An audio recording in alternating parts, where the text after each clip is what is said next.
Let's get this sports podcast party started, all right?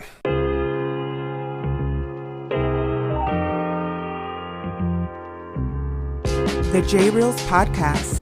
What is happening, my good people? Greetings. How are you? How's it going? How's everybody doing out there?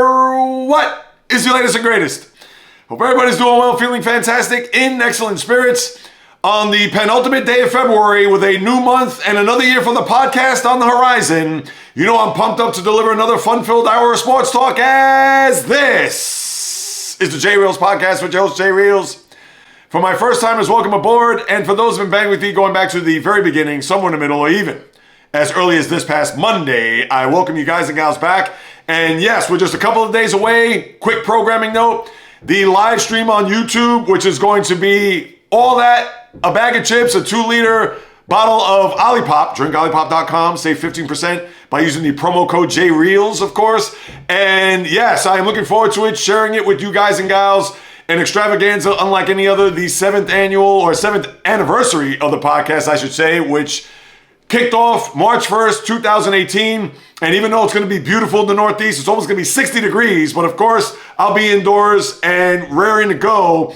And I'm going to have some more details on a live stream tomorrow night just to cap off what will be, like I said, a fun-filled, looks like it's going to be 5 hours, count them, for Saturday afternoon into the early evening with special guests, giveaways, interaction between you guys and gals in the chat room. So please go to my YouTube channel. You'll check the link there. And even though it's going to be beautiful in the Northeast, but make sure you take me with you on your phone, tablet, laptop, even if you're at home, just chilling out, and make sure you have it dialed in to, and here comes the construction again. My apologies for the background noise.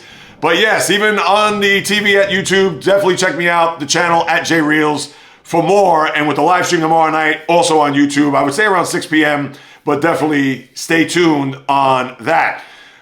Let's get right to it. The NBA is going to tip off here with some news and notes as you have a big game tomorrow night, which I'm going to discuss between the Cavaliers and Celtics. What does that mean in the grand scheme of things? Not much, but just for content purposes, you know it's going to be interesting when those two teams meet up, because chances are they could be the last two teams standing in the Eastern Conference when it comes to advancing to an NBA final.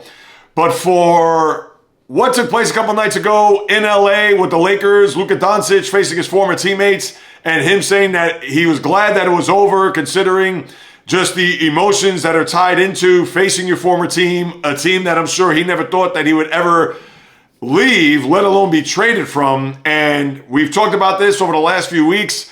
And all I have to say is, despite the fact he did not shoot well, and the Lakers did win, and he did have a triple-double, 19 points. What did he shoot? 6 for 17, had 12 rebounds, 11 assists, somewhere around that. But I got news for you, Luka. You could say you're glad that it's over, or what a relief. I had a lot of tension leading up into the game, thinking about it, etc. But you're going to have to worry more about, I believe, April 9th, because that's when the Lakers will visit Dallas, and that's where it's really going to be a cauldron of emotions. I'm sure he's going to get a resounding ovation. I don't think the Maverick faithful will boo Luka Doncic, and we have plenty of time to digest that between now and then. But if he really thinks, let me confirm that date, by the way. It is April 9th. It's on a Wednesday, and I believe it's an ESPN game. So if you thought Tuesday night, or at least Mondays, going to bed and having to wake up, go through a whole Tuesday to prep for game time there on Tuesday night at the StaplesCrypto.com arena, well, that isn't anything to what he's going to face the day he has that game. And when he wakes up that morning on April 9th to have to face his former mates in that building, and I'm sure it's going to be emotional. Obviously, the tributes are going to be pouring from the Jumbotron, etc. But for Luka, now that he has this past him, and I know I talked about this the other day, and I'm not going to rehash it or regurgitate it, but let's see how the rest of the season goes, because the Lakers have played well here, as we know. And are they a big-time threat in the West? I think they can be. I'm not going to automatically think that with the way that this team has played defensively over the last couple of weeks, maybe even longer than that. And for JJ Redick, give him credit. He's done a phenomenal job to turn this team around, as they were going through a little bit of a malaise early on in the season. But now they've certainly taken off here, and with Luka getting himself back into the mix and in shape. And I understand the reports that come out that the Maverick ownership and the front office were a little skeptical about the habits of a one Luka Doncic when it comes to drinking beer and smoking hookah. But here's the thing. If that was such a big issue, all you had to do was sit down, talk to him, and you already know he's a top 5 player in the sport. It's not as if his play has regressed. Yes, you could talk about his injuries. Yes, you could talk about him not maybe fully earning that $345 million Supermax, considering that they were going to have to push all their chips to the middle of the table and bank on him being healthy for at least 70, 75 games for a long season, and then obviously ratchet it up in the playoffs. And they felt that maybe it wasn't worth the next 5 years to have to put that investment into that type of player, considering that even on his worst day, 50% of Luka is better than 100% of a lot of the league. So obviously they didn't bank on that. And of course, this is going to be an ongoing story from now to the rest of the year. And with Anthony Davis on the mend, and of course he had his video tribute there on Tuesday night. But we all know that this trade, as of right now, is completely lopsided, because unless Davis gets healthy and takes them to the promised land and wins a championship, then the Maverick fans can't say anything. They have to look at that and say, well, you know what, the trade worked because it brought us a championship with Anthony Davis in tow. But if he doesn't happen to get healthy or pan out here over the remainder of his contract in Dallas, and even if they do happen to re-up him, because I believe he re-signed with the Lakers 2 years ago, so he has this year and I believe next year before he becomes a free agent. And we all know they're going to have to re-sign him, because could you imagine having Anthony Davis for a year and a half, and then Luka's going to be in LA and he's going to sign his own Supermax deal, not $345 million, it's going to be $220 to $230 million. But you have to look at it from a standpoint that the Lakers certainly have made out like bandits here in this deal. And if the Mavericks fall short of winning a championship while Anthony Davis is in uniform, then this is just a complete disaster. That's all there is to it. So that's what you have with the Luka situation, and he could talk about that. He's glad it's over, but he hasn't even faced the beginning of it until he goes back to Dallas for the first time, which is not for another 6 weeks. Then we're really going to see what that's going to be like, and we're all going to be witnesses to that when Luka visits Big D. Besides that, in the NBA, there really isn't much to get into. I know you had that Memphis-Phoenix game, that wild one a few nights ago, where they tallied 299 points between both teams, and with the Grizzlies coming out on top, 151 to 148.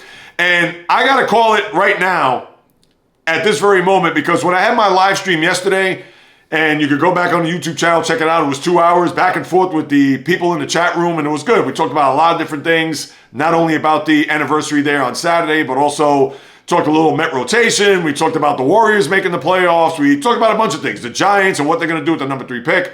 I know a little bit of a local flair, but when it comes to the Suns, and I have to call like I see it, now I didn't expect for them to be this bad. And as I told you, what was it?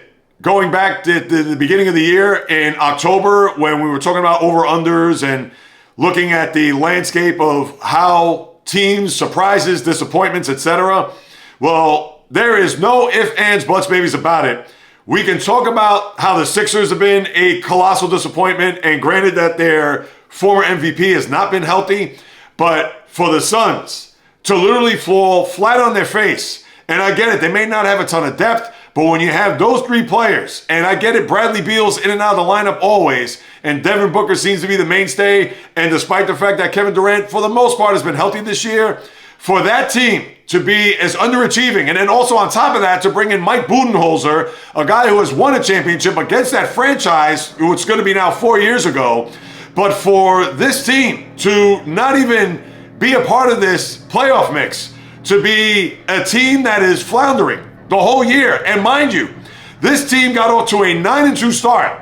Now, granted, that was all the way back in the middle of November, or the latter part of November. But this team now has lost 2 in a row. They are 27-31, and they are currently 3 games back of the Sacramento Kings. Now, do I trust the Kings to qualify for that play-in tournament there out west? Considering that the Mavericks and Golden State in particular, they're starting to gain a little bit of traction. I know the Mavericks have lost 2 in a row, but we would think that the Mavericks, when all said and done, will at least be a part of the play-in tournament.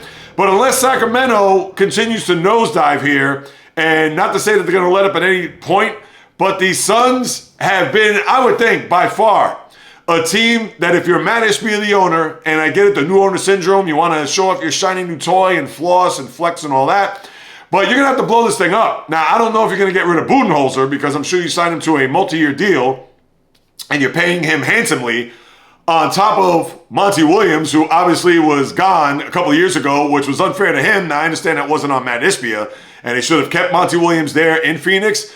But considering Frank Vogel out and now Budenholzer, I don't know if he's going to be on the hot seat, but the players on that team, Booker is a guy that they drafted and he's going to stay there. But for the Bradley Beals of the world, and even for Kevin Durant for that matter, whatever you can get back for either one of those two players, if I'm Ishbia and I'm the GM, I do whatever it takes this offseason because it has not worked. It has been a flat-out disaster, and I don't care how much you may love the Suns or may think that they have a run in them, but 58 games with now the final third of the season to go, do you expect them to all of a sudden turn their season around to, let's say, go 18-6? I don't think so. I don't know what elixir that they're going to be drinking or some concoction that they're going to try to put up together in a lab somewhere to get this team in winning ways because I do not see it. And it would be a shame because if you're not going to have Booker, Durant, and the Suns, not to say that they're a mainstay out west, but you're losing some key contributors or certainly key players that could be a big influence in the playoff picture out west. And I'm sure, would you rather see Sacramento in or would you rather see Phoenix in? Of course, I would rather see the Suns in, but obviously they don't deserve it, A. And B, what makes you think that even if Phoenix does get into the play-in scenario, that they're going to be able to get out of that and into the broad picture of the 1-8 in the Western Conference when the real playoffs begin? So that's what I got to say about the Suns. They've been a flat-out disaster, and there isn't anything much else I can add to that. And when it comes to the association overall, when we take a look at it, we know that the Cavaliers and Celtics have a big game tomorrow night. Now, what does it mean in the grand scheme of things? Absolutely nothing because the Cavaliers are going to win the Eastern Conference and the playoffs will have to go through Cleveland to get to a final. The Celtics losing last night. Now, I get it. They beat the Raptors 2 nights ago and then last night got blown out by the Pistons, who now the Pistons have won 8 in a row. And kudos to them and what they've done there in Motor City. But the Celtics, who knows, maybe this was a trap game for them. And you can't look at a trap game with Detroit because they have overachieved big time and maybe they are probably the biggest surprise in the sport. You could talk about the Rockets and how they played this year, hovering around the 2 seed for the most part of the year. And even Cleveland, you could say that they've been the biggest surprise considering nobody expected them to be 48-10 and leading the Eastern Conference. But for the Pistons, who have been just wallowing in mediocrity, and that's to say it nicely, but they have certainly put themselves together a very good season. And speaking of Monty Williams, after that disaster last year, and you can't blame it all on him, but then JB Bickerstaff comes in and look what they've done. So I would have to think, despite the fact that you have some interesting candidates for Coach of the Year, whether your name is Kenny Atkinson in Cleveland, even Ime Udoka in Houston, but you'd have to say that what JB Bickerstaff's done in Detroit has been just otherworldly. But for the Celtics, Cavs tomorrow, right, what does it mean in the big picture? Nothing, because if they do play in an Eastern Conference Final, you're going to have a scenario where even if the Celtics win tomorrow night and win the season series 3-1, what is it going to mean? It's not going to mean anything.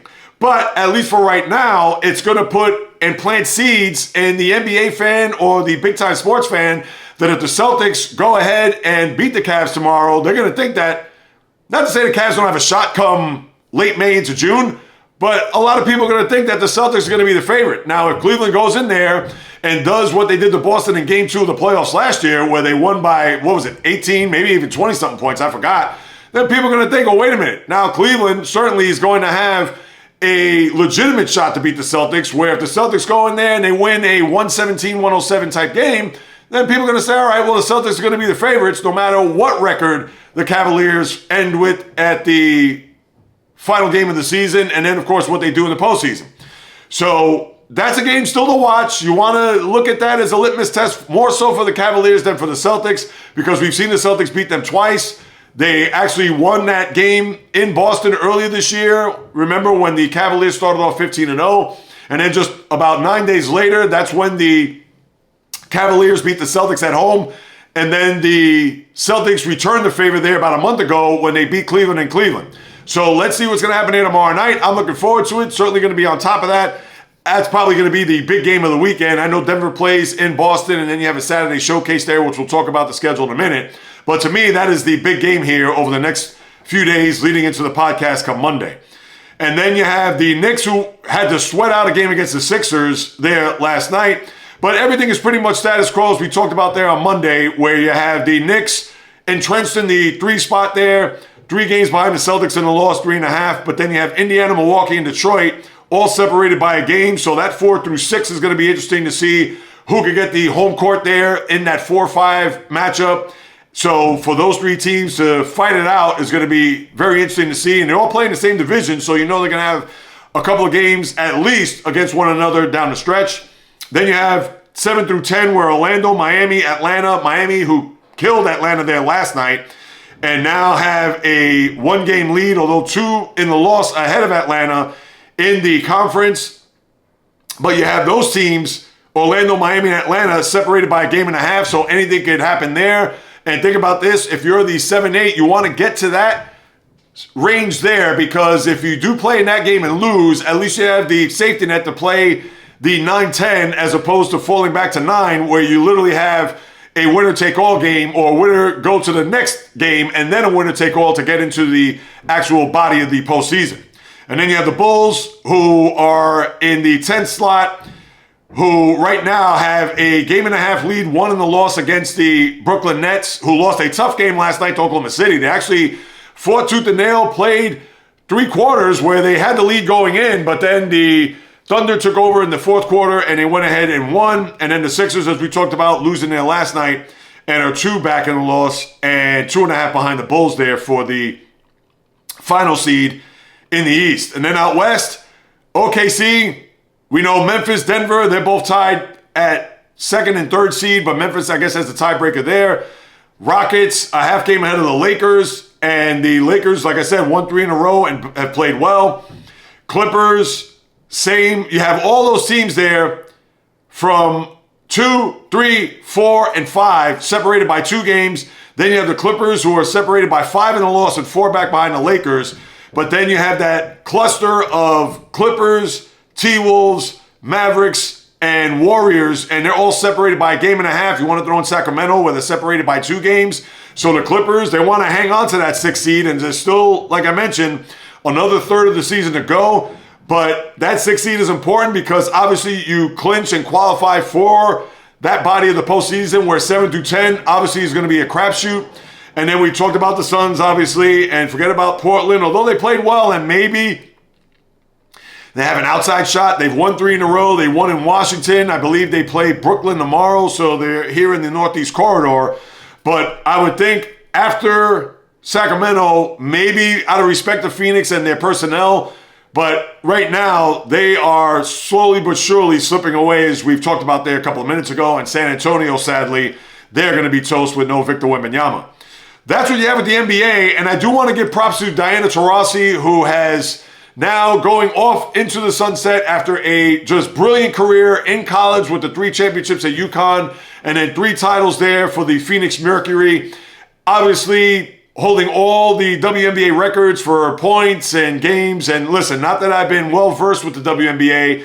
And as I said last year, with all of the success that they've had, and they've been having, I just can't take 1 year last year, of course, with the Caitlin Clark, Angel Reese, and how they were able to translate their games from college to the W. But for Taurasi, we know that even for the big-time diehard sports fan that I am, of course I know who Diana Taurasi is and what she's meant to not only just women's basketball, but basketball overall. She is certainly a linchpin when it comes to the women's game, but we all know the respect, the love, the props, everything that can be given to her. Multiple MVPs in the league, championships, championship MVPs, you name it. So I have to throw her bouquets and say, on to the next stage of your life, whatever it is that you may do. Think about it, 20 years in the W, and with all the success and the accolades that she well deserves, and now that she moves on to that next phase of life, congratulations, Diana.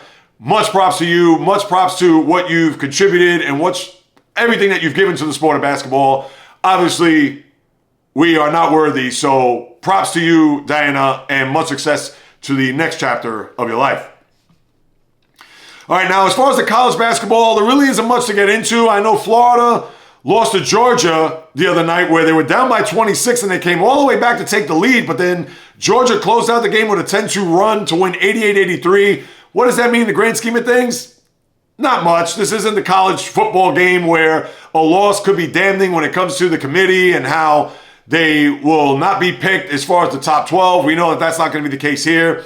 But listen, that was a game where you're on the road. Maybe you took it a little bit easy, or maybe you took Georgia lightly, and then you got behind by 26 to come roaring all the way back. And sometimes when you come all the way back, you kind of lose a little bit of gas, or even a lot of gas in this case, because for that furious comeback, and then for Georgia to then overtake them there in the last couple of minutes of the game to secure the win, you just got to chalk it up to falling behind early. Yes, you made a valiant effort to come all the way from behind to then take the lead, but then, of course, you didn't have enough to close it out and have Georgia beat you. But again, with the SEC, we knew that this was going to be cannibalization at its finest, considering that all these teams that are ranked in the top 25 that are from that conference, you know they're going to be a ton of losses here, as we talked about there on Monday. And now that we're, a little bit over about 10 days away from getting to the conference tournaments, and of course, Selection Sunday will be 2 weeks from this coming Sunday, you would think that Florida's going to be fine. I mean, that's going to be no big deal in the grand scheme of things, but it is something to keep in mind here how Florida plays down these final 10 days and even into the SEC championship or SEC conference tournament, because let's see if they do get to a championship. But as we all know, you want to have some momentum going into the tournament. That doesn't necessarily mean that you have to run the table. That doesn't necessarily mean that even after a loss here, you got to win the next couple of regular season games and then go deep into the conference tournament. And even if you lose in a semifinal or final, everything's fine. But right, you don't want to go in losing 3 out of 4, 4 out of 5, or maybe getting bounced in the second round of the conference tournament. That's not going to be a good look. So, and I get it. Maybe that could also be an omen for a respite, where maybe the team needs that as they get themselves prepared for March Madness. But as we all know, you certainly do not want to stub your toe and then have to have a situation where you turn your ankle and then now you tweak your leg and then you get to a point where you're paralyzed and you can't get out of a conference tournament, or even worse, you get bumped in the second round of the tournament where you had big-time aspirations and big-time expectations, considering that you've been in the top 5 pretty much for the whole year, and that's what the Gators are looking at right now. So, of course, I'll be on top of that and keep that in mind. And then Kansas out of the top 25, is that a surprise? We've seen them falter here down the stretch, losing by 34 to BYU, as we talked about last week, and then now a scenario where they're not even in the top 25. Now, as far as the body of work and as far as them getting into the tournament, I would think, barring just an epic collapse here, whether that means they lose their next few games leading into the conference tournament in the Big 12, and then all of a sudden they collapse and not be a part of, let's say, a conference semifinal or final. But I would think Kansas is going to get in, and let's see what they're going to do. But considering that they're not even a part of the top 25, and this is a team that, remember, they were the preseason favorite coming into the start of this college basketball season. So for them to just now not be a part of the top 25 just goes to show you how far they have fallen, and who knows if they're going to be able to pick themselves up and get themselves right prior to the start of March Madness, or even prior to their conference tournament. So we'll certainly keep an eye on that. But that's it for the pros and the college basketball. Now, as I lace up these skates and take a trip around the National Hockey League. In fact, before I even get to that, let's look at the schedule here. I would be remiss not to take a look at that. NBA real quick. Tonight you have Denver, Milwaukee, Minnesota at LA to play the Lakers. That's your TNT. That's obviously not a TNT doubleheader. That's weird. The first game, Denver, Milwaukee, TNT. The nightcap is an NBA TV game. I don't know why they didn't put that on TNT. But you also have anything else to Golden State or Orlando. All right, maybe that's a game that the NBA head will take a look at. Tomorrow, we talked about Cleveland, Boston. Then you have the Battle of LA. Clippers at Lakers. That's your ESPN doubleheader. Portland at Brooklyn, as I mentioned. Indiana at Miami. New York at Memphis. Then you have Oklahoma City, Atlanta. So you have a few good games. Denver, Detroit. So you have some good games on the docket there tomorrow. Saturday, Golden State at Philly is your ABC Saturday Night Showcase, not good there. Milwaukee at Dallas, Sacramento at Houston, and then Sunday, as I mentioned, Denver, Boston. The 3:30 game is an NBA TV game, Portland at Cleveland. Then you have Chicago, Indiana, only because Chicago's obviously the 10th seed. New York at Miami. Minnesota at Phoenix. Oklahoma City at San Antonio. So that's your first of your double dip on ESPN. Obviously, we talked about San Antonio, how they're out to sea. Minnesota at Phoenix. Phoenix is about to be out to sea. And then you have another Battle of LA back-to-back there. Friday, Saturday, Clippers at Lakers will round out your schedule there for the weekend. All right, now let me lace up the skates and take a trip around the ice. And there really isn't much to get into here. Yes, I could bestow the brilliance again of Alexander Ovechkin. He had another goal there the other night against the Calgary Flames, now 12 away from Wayne Gretzky. And that was in a loss against the Flames. So let's see if he can continue to build on this. We know he had a hat trick there against the Edmonton Oilers on Sundays. We discussed there on Monday's podcast. But as of right now, Ovechkin continues to make his climb. And the only thing I could say is once we get to under 10, because at 10, all right now he's 12 away. So 10, when he gets to single digits, we'll really start to take a look at the schedule, when he could possibly break it. I understand you can't really predict that because he could go 3, 4, 5, maybe even 8 games without scoring a goal. But considering that he's now 12 away with 24 games to go, and we'll take a look at the schedule in a couple of minutes, this is a watch that I've been on top of for quite some time, and I will continue to do so, even if none of the other podcasts, networks, other sports talk radio shows, they're not going to highlight it until you get to 3, 2, and 1, and maybe when he does surpass Gretzky, hopefully he does so before the end of this regular season. But I'm all over this, so I will continue to monitor as we move it along. Then you had a big injury for the Rangers as they're trying to get themselves in wild card position. I believe they're 2 points, and we'll take a look at the standings in a moment.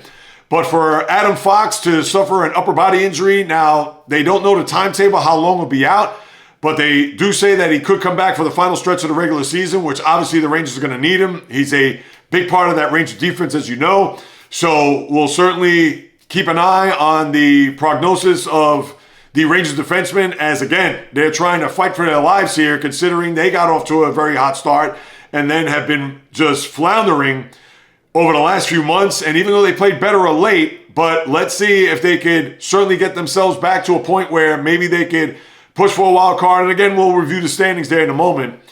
But you have that. Besides that, in the land of the ice, isn't much else I could really get into.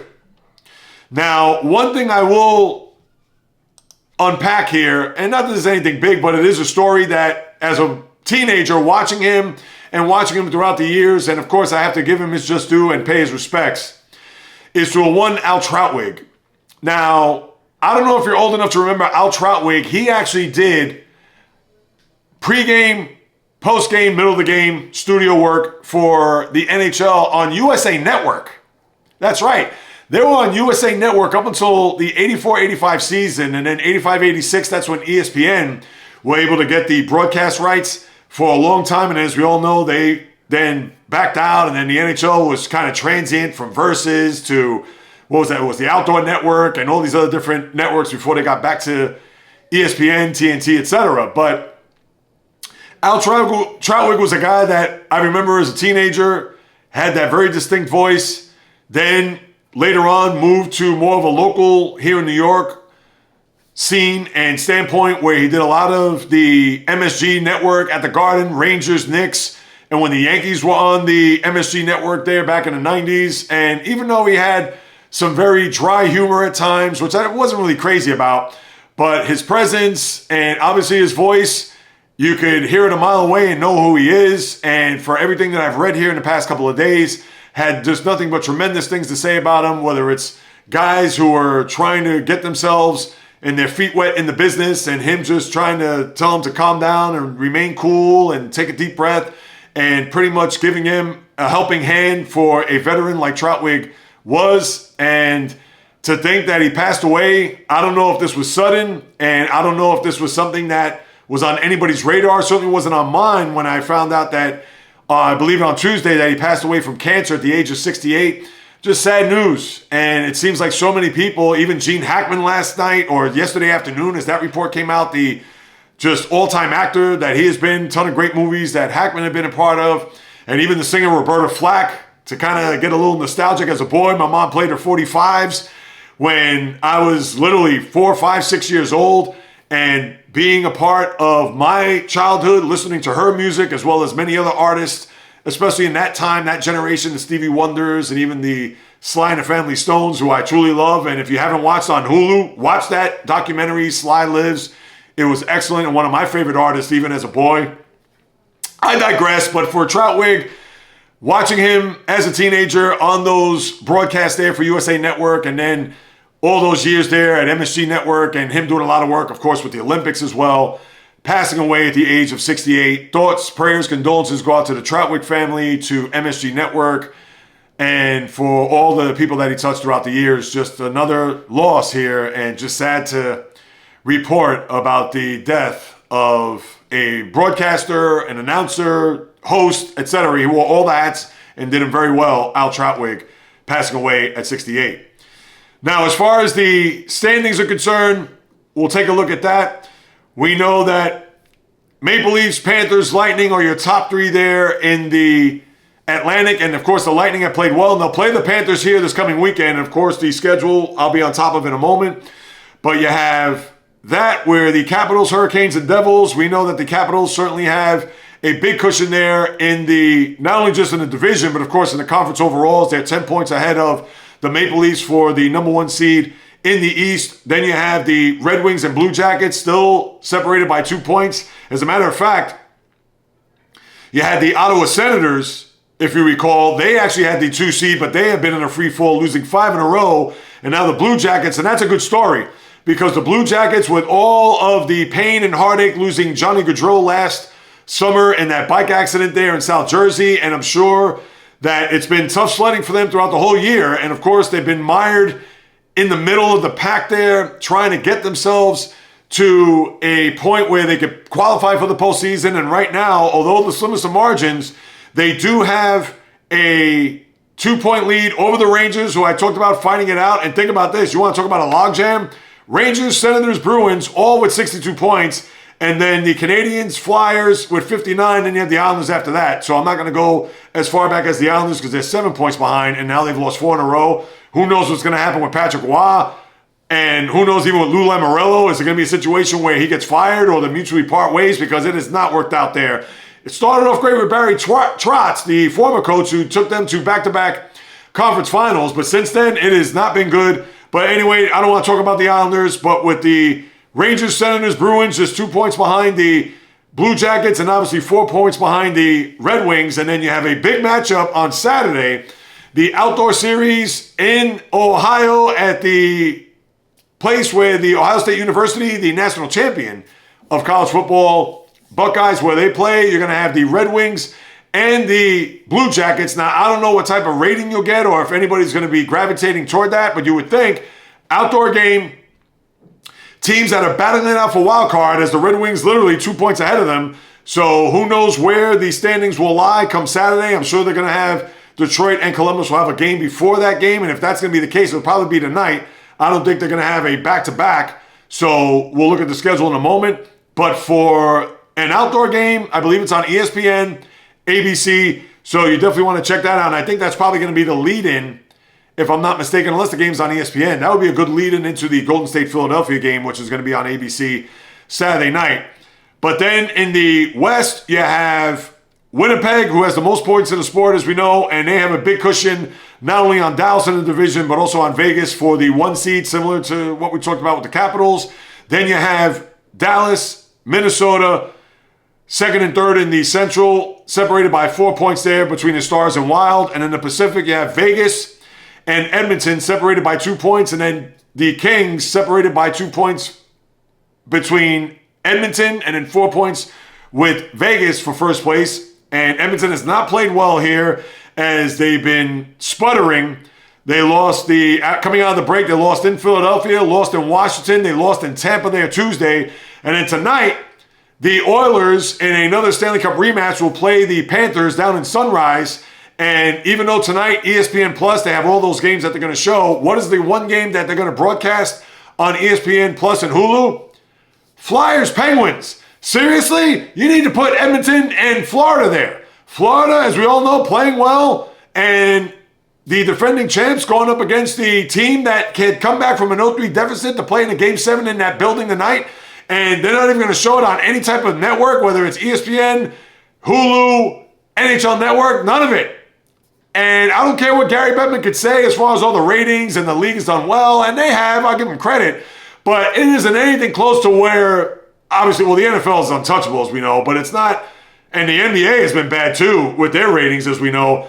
But if they really want to at least get the casual fan or the good sports fan, and for the NHL to say, hey, guys, Pittsburgh, Philly, which you've seen 100 times, and Pittsburgh's going nowhere fast, as we know, but for Edmonton, Florida, we know McDavid is the biggest star in the sport, and the Panthers defending champs, and we know about their recent history. Why not show that game?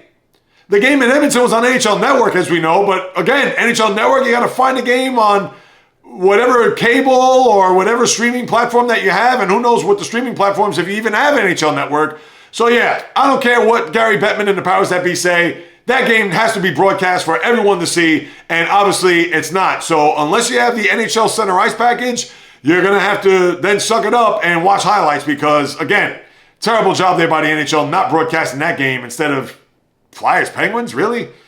And as far as the wild card, you have Colorado, who are 2 points behind Minnesota to get the third seed in the Central. So even though they are the number one wild card spot in the West, and Vancouver, who right now 5 points behind the Kings, so we'll leave that alone at the present moment. But for them to have the 2 seed of the wild card, and then you have Calgary, who's 1 point behind Vancouver, so slimmest of margins there. Utah just 4 points behind the Canucks, and then the Blues 5 points behind. I'll leave the other teams out: Anaheim, Seattle, etc. But you have a situation where more of a logjam in the East, as I talked about, and now Calgary and Utah are starting to creep up a little bit. So we'll see how that shakes down here in the coming days, and obviously leading into a new month in March.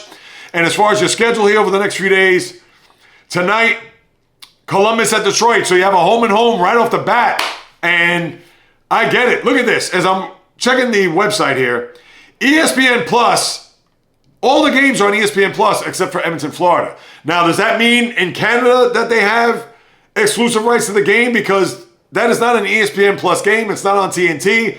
It's not on any of the other major networks. So I would think that maybe the cable company, whether it's CDC or Rogers Communications, maybe they have the exclusive rights to this game. Who knows? Because there is not a broadcast provider next to Edmonton, Florida tonight at 7 o'clock. So maybe that's the reason why.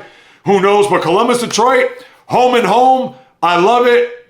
Let's see if Columbus could draw even with the Red Wings tonight, and then they will be able to host a big game outdoors there on Saturday, late afternoon. I believe the game's at 6 there in Columbus.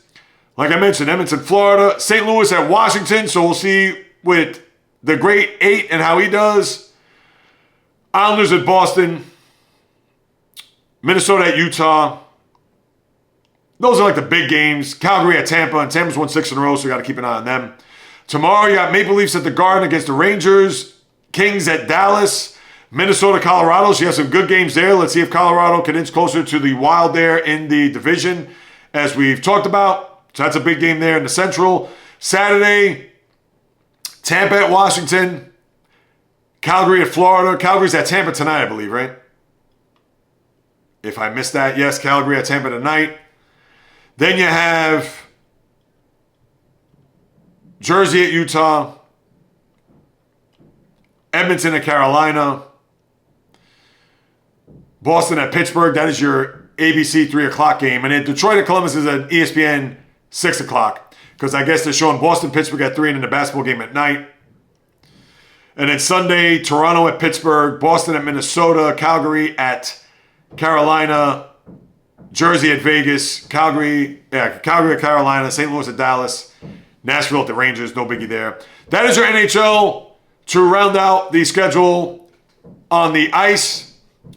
Now let me get to a couple other things before I bid adieu with the baseball as I get into the batter's box. And all I'm going to say is this. For many years, the baseball fan, come July 1st, that's when, no matter what fan you are, mostly the Yankee fans that, of course, live here, they're going to get at the Met fan for this. But we all know July 1st, I believe up until 2035, if I'm not mistaken. So we got another 10 years to endure. And maybe I got to look this up. Maybe it's 2031. Who knows? But it seems like for the last 100 years that Bobby Bonilla Day, when the Mets, who had deferred his contract to pay him a little over $1 million on July 1st every year until the end of time, whether it's 2031 or 2035, when we get to July, I'll confirm that on the podcast, God willing. But yeah, that's been the butt of the Met fan, or I should say Met fan, of the anti-Met jokes to just laugh at how the Mets have handled and dealt with this Bobby Bonilla contract to where they're still paying him to this day while he's sitting at home putting his feet up. Well, guess what, people? There is a new sheriff in town. And that sheriff is the Los Angeles Dodgers. Because have you looked to see how much are they going to shell out when it comes to not only one player, not two, not four, not six, but 8 players from the year 2028 to the year 2046. And mind you, that's 18 years, not 100 for Bobby Bonilla, I get it. But they are going to shell out over $1 billion in deferred payments to Dodger players, and a couple of those being Tanner Scott, Teoscar Hernandez. We know about Shohei Ohtani, so it's no surprise there. But 8 players, deferred money, over $1 billion. So I'm saying this now, and I'm probably going to use this as a short on my YouTube channel at JAYREELZ. I don't want to hear about Bobby Bonilla Day ever again. And that's it. So for the Yankee fan, the baseball fan who want to get at me, at the Met fan, shut up as of right now. Because the Dodgers, and I guess that's within the rules, and I would think the next collective bargaining agreement, they're going to have to tweak that. Because if you're going to be able to have a payroll, which the Dodgers do have, of what, $392 million? But imagine if there was no deferred money. That would be north of, I would think, $500 million. It has to be. So you could talk about shortcuts. You could talk about, oh, they're using the system to their advantage, so on and so forth, whatever. Well, if that's going to be the case, then the same applies to Bobby Bonilla. And mind you, granted that was 25 years ago, I get it. But if you want to still point out the July 1st date and and the Mets are still paying this guy, whatever, that gets shut down today. And if anybody brings that up and puts that on my social media or whatever, then guess what? I'm putting up that headline to shove right in your face. Because the Dodgers are going to pay through the nose, and not just $1 million, in totals of $1 billion to 8 players. So I do not want to hear it as of right this moment. So to the baseball fan, and even to the Yankee fan, okay? Bobby Bonilla Day is right now over and done. I don't care how official it is. I don't care what you say. I don't care if you want to flood my timeline, flood my DMs, whatever. Because one more time, people, the Dodgers have now taken the championship belt when it comes to deferred money from now until the end of time. Window shut, case closed. Speaking of the Dodgers, Shohei Ohtani will have his spring debut tomorrow against his former team, the Anaheim Angels. And do you think he's going to get on the mound to pitch? No, not in the least. We would thought, or would have liked to have think that, or like to have thought, can I speak here properly, JAYREELZ? Would have liked to have the thought that Ohtani was going to toe the rubber and pitch maybe an inning, but not the case. Dave Roberts has said that they're going to slowly but surely work him in, and hopefully sooner than later. But right now, he's going to get in the batter's box, probably take a couple of hacks, couple of at-bats, maybe 3 at the most, for Ohtani to get some swings, to start ramping up his at-bats. And I would think as you get toward the end of spring, or maybe in the middle, not toward the end, I would think in the middle. Now, of course, you know they're going to treat this with kid gloves. Ohtani's going to go when he says he's ready to go. They have no need to rush him. There's no need to even think that they could pencil him in as in starter over the first week of the season. Now, we know that they're going to have the 2 games in Japan on the 19th and 20th, or I believe 18th and 19th. Excuse me. And we know that Ohtani's going to be a DH. He's not going to pitch in those games. But you would think that they're going to slowly ramp up his baseball activities when it comes to pitching. He has thrown on the side. But as far as him getting into game action, That remains to be seen, or even spring training action. We would think some point throughout the course of these next few weeks leading into the start of the season in earnest in the latter part of March that he's probably going to get a couple of innings under his belt, and then as he gets himself ready for the regular season, and I'm sure he's going to throw some simulated games and then get himself ready to pitch on a pitch count, we would think, in a Major League game, which I'm sure everybody's going to want to see. So you still have plenty of time between now and then before you even think to see that Ohtani is going to pitch in any of these games. And then some sad news. The Cleveland Guardians owner, Lawrence Dolan, who has passed off the reins to his son, Paul, dating back about a dozen years. But considering that he was the patriarch of this organization who bought the team from Jacob, who was named Jacobs Field, the prior owner back in, I believe it was 2000. But for Lawrence Dolan, 93 years of age, died due to natural causes, I believe. And because his son had control dating back to 2013, similar to like a Hal Steinbrenner with his father George, but still, thoughts, prayers, condolences go out to the Dolan family, to the Guardians, Major League Baseball, etc. on his passing. And in fact, if I said 93, I cheated him out of a year. 94 years of age for Lawrence Dolan. Now, that's pretty much it with the baseball. Honestly, anything else if I could throw at you here?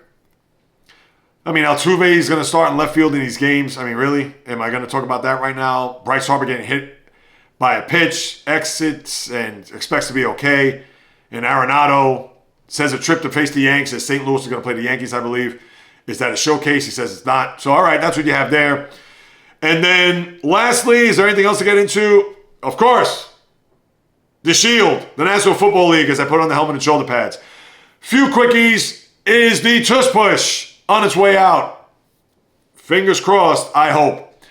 And I know the Packer GM, Bob Gutekunst, came out to say that they were one of the teams that wants the Tush Push out.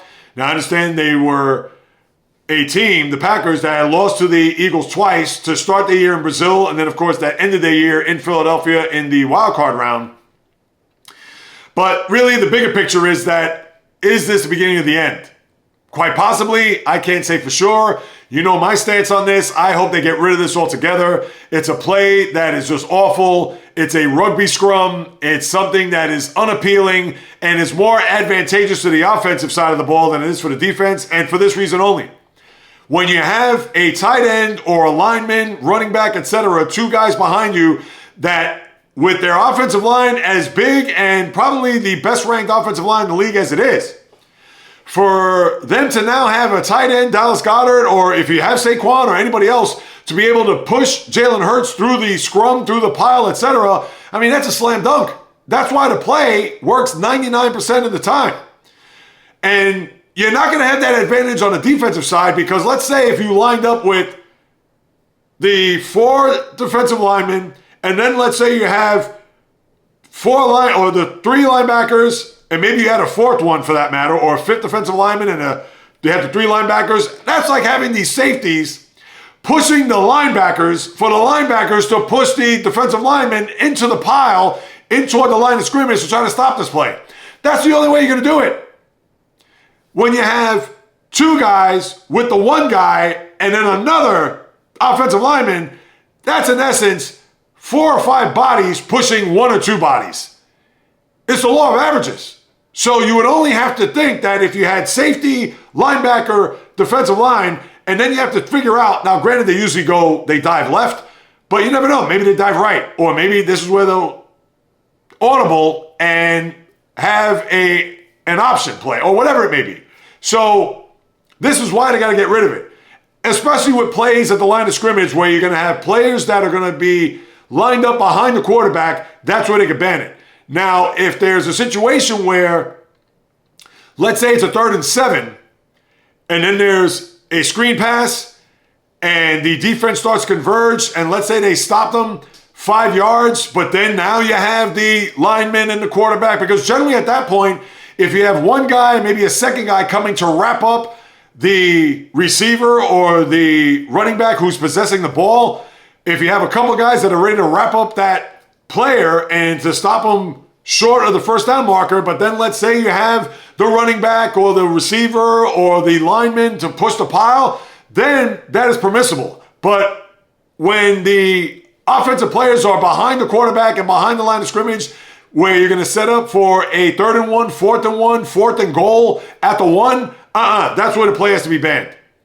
If the play is already happening and they're trying to fight for that yardage and you're trying to get that boost from that push, different story. That's how you differentiate the rule. That's it. That would be my thought process. I don't know if the powers that be of the competition committee are going to think the same way, but that's how I would look at it, and hopefully they get rid of it here throughout the course of these next couple of months. Then you have these rumors with Matthew Stafford going all over the place, where Sean McVay in podcasts with his former teammates or former players that he's coached, where he says that, hey, we want Matthew Stafford, but we never know, and if you try to read between the lines, it's kind of up in the air. But if you're the Giants, you don't want to get Matthew Stafford, and that's not a knock on him. It's just a situation where you have the number 3 pick. You can do whatever it is that you want. You definitely don't want to have to trade him. And then where Stafford's demands he wants $50 million a year, you're not going to do that. And the same for the Steelers. I don't want him anywhere near Pittsburgh. They have an offensive line that's still growing, that's still trying to be a cohesive unit and very young. And with Stafford literally being a statue back there, that's not the type of quarterback that you want, despite the fact that he could throw with the best of them. I understand. But for Stafford, I don't know why that the Rams, I don't want to say they want to get rid of him, but I'm sure they're looking at it from a perspective of, well, if we could get something back and not have to pay him $50 million in the process, because when you look at the market and where he's paid compared to all the others, he is ranked somewhere in the 8th or 9th or even 10th place for that matter. Think about it. He's getting paid $27 million, where the likes of Trevor Lawrence, Joe Burrow, Lamar Jackson, Justin Herbert, going down the list, Jalen Hurts, they're all making in upwards of $50 million a year. Tua Tagovailoa, and Stafford is thinking, wait a minute, I got about 2 or 3 good years left. I want to be able to cash in, and he has every right to do that. But remember, this has to be from a trade. He's not a free agent. So whomever's going to acquire Stafford, they're going to have to rip up his contract and give him a new one. And right, you don't have to give him a 4 or 5 year deal. Maybe you just give him 2 years at $100 million, although that's going to be a lot towards your cap, depending on the team that's going to acquire him. But if I'm the Steelers, and Steelers only, I wouldn't trade for him. If that, stick with Justin Fields. He's a lot cheaper.